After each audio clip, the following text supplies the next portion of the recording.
श्री गणेशाय नमः। श्री सरस्वती स्तोत्रम्। नमस्ते शारदे देवी काश्मीरपुरवासिनी, त्वामहं प्रार्थये नित्यं, विद्यादानं च देहि मे।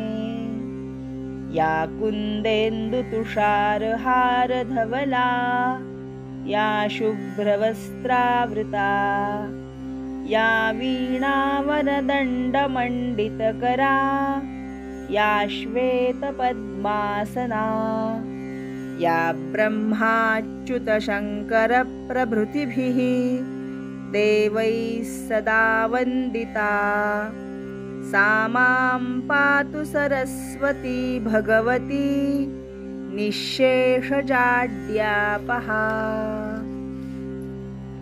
शुक्लां ब्रह्मविचारसारपरमाम् आद्यां जगद्व्यापिनीं, वीणापुस्तकधारिणीम् अभयदां जाड्यान्धकारापहाम्।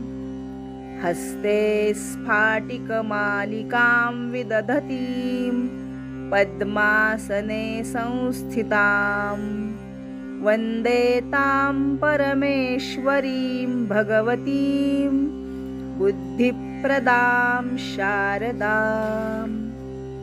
दोर्भिर्युक्ता चतुर्भिः स्फटिकमणिमयीम् अक्षमालां दधाना, हस्ते नैकेन पद्मं सितमपि च शुकं पुस्तकं चापरेण, भासा कुन्देन्दुशङ्खस्फटिकमणिनिभा भासमाना समाना, सा मे वाग्देवतेयं निवसतु वदने सर्वदा सुप्रसन्ना।